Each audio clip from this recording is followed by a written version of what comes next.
Here we have a bike we've really been looking forward to reviewing. It's the Triumph Tiger Sport 660. Here at MOTO-KUL, we are fans of the Triumph brand, and lately the new models seem to be arriving thick and fast. So let's get straight into the meat of this review and tell you what this bike is all about. Bikes in this crossover category, that we like to call tall rounders, do have to be very versatile. They will be used for commuting, motorway work, popping to the shops, the occasional longer trip, or going for a blast on the weekends. And that brings us to the first key area to talk about, the engine. The Tiger is powered by Triumph's awesome 660 cubic centimeters inline triple engine. The same engine that appears in the Triumph Trident, on which the Tiger Sport 660 is largely based. The engine has plenty of mid-range and enough guts to admirably do the job. It has a healthy 80 brake horsepower, with 64 Nm of peak torque. Bear in mind that most of the Tiger's closest competition produces 10 to 15 brake horsepower less, and certainly doesn't offer the same level of refinement from their engines. The smooth throttle mapping makes it very easy to ride at low speeds without the bike complaining. The parallel twin is very smooth indeed, and this makes it equally suited for cruising on the highway, with minimal vibration or buzziness. Again, unlike most of the Tiger's direct competitors.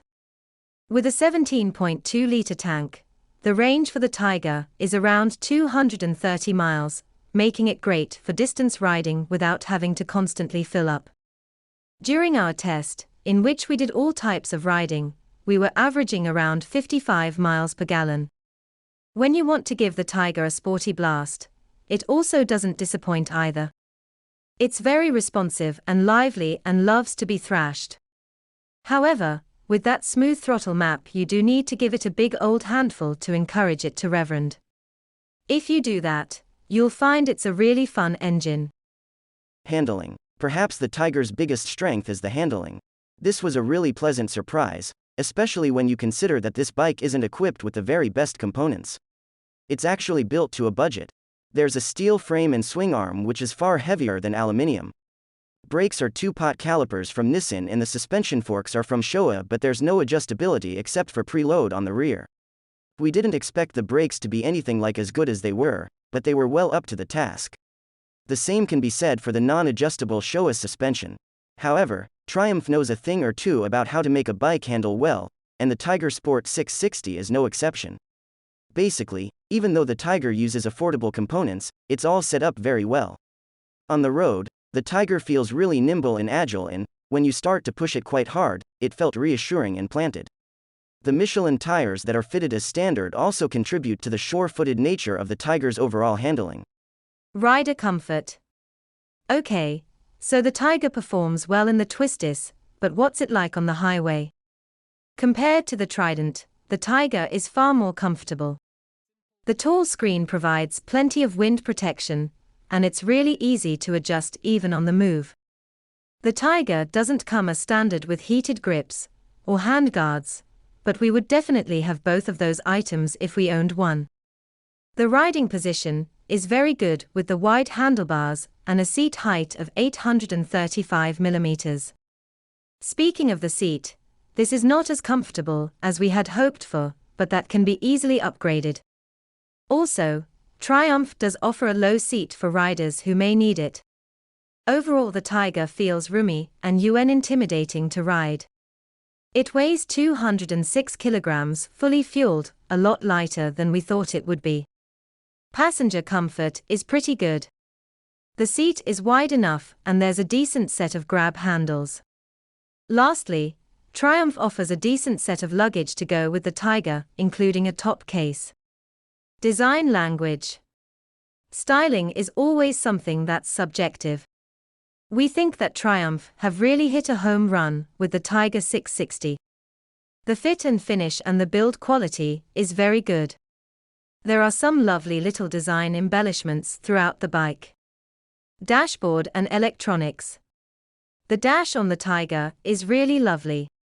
There's a modern-looking, inverted LCD at the top half that gives you revs, speed, gear position, while the bottom half is a color TFT. It's not a particularly big screen, but Triumph have managed to pack in a lot of functionality. You can use it to select the riding modes, go through the menus, change the settings, and get different displays of trip data. You can upgrade to the optional Bluetooth module that opens up phone connectivity. This gives you media playback, turn-by-turn navigation, phone calls and messages, and even enables you to control a GoPro. There's LED lighting all round and self-canceling indicators. There are 2 riding modes, traction control and the ABS, all of which you can personalize to suit your needs. To complete the picture, Triumph offers an optional quickshifter. We absolutely loved that when we rode the Tiger 900 Rally Pro last year. It was so incredibly smooth and was a pleasure to use. In terms of features, the Tiger is very well equipped. However, there's no cruise control, and increasingly this is viewed an essential feature for anyone considering touring. That would add to the price though, and maybe this was a deliberate omission by Triumph in order to keep the overall cost down. Price. The starting price for the Tiger 660 is competitively priced at US $9,295, especially against its most obvious rivals. Those being the Yamaha Tracer 7 and the Kawasaki Versys 6-50. Summary. The new Triumph Tiger Sport 660 is a very capable bike. Just like the Trident upon which it is based, it will appeal to riders of all ages and levels of experience. The market for these mid-range tourers is perhaps one of the most competitive in the industry, and the Tiger is certainly there or thereabouts. Overall, it's great fun to ride, the engine is lovely and the styling is spot on. Thanks for watching, and don't forget to like and subscribe, and we'll see you on the next video. You can also head over to our website and grab yourself a complimentary subscription to both our newsletter and our monthly magazine. Thanks again, and we'll see you on the next one.